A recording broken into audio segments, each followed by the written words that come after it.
Would you use a smartphone or electric vehicle powered by nuclear batteries? Or maybe a nuclear-powered pacemaker that never needs changing? Russian researchers developed a nuclear battery design based on a radioactive element that has a half-life of over 100 years. This means that any device having this nuclear battery won't need recharging for over a century. And that's not all. This battery produces 10 times the power of a traditional chemical cell. For people who use smartphones and other smart devices 24/7 and are tired of constant recharging, this might be good news. And let's be honest, that's most of us. What's better news is that there is no need to panic, because this nuclear battery does not contain any mini nuclear reactor inside it. So how does it work? Nuclear batteries work through a process known as beta voltaics to produce electricity. As the name implies, it generates power from the decay of beta particles. A radioactive source inside the device decays and emits beta particles, and when these interact with a semiconductor layer, they can create an electric current.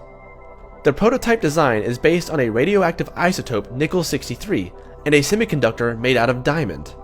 The nickel-63 isotope fires high-speed electrons into nickel foil, generating electricity.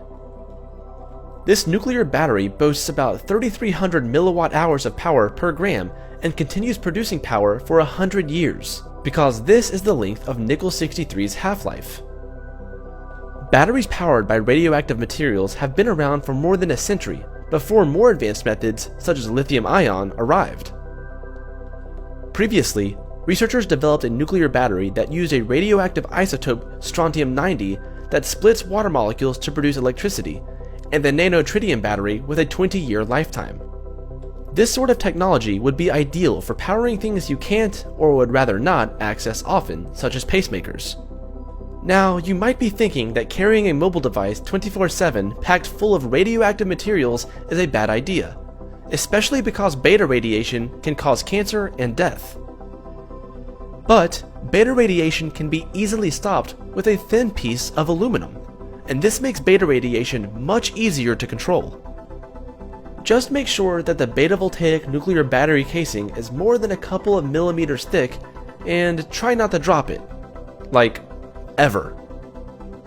Even though we can control beta radiations, it will be some time before we can see commercial nuclear batteries in the market.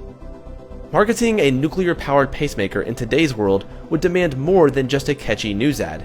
A lot of public education needs to be done before potential customers will feel comfortable using this technology.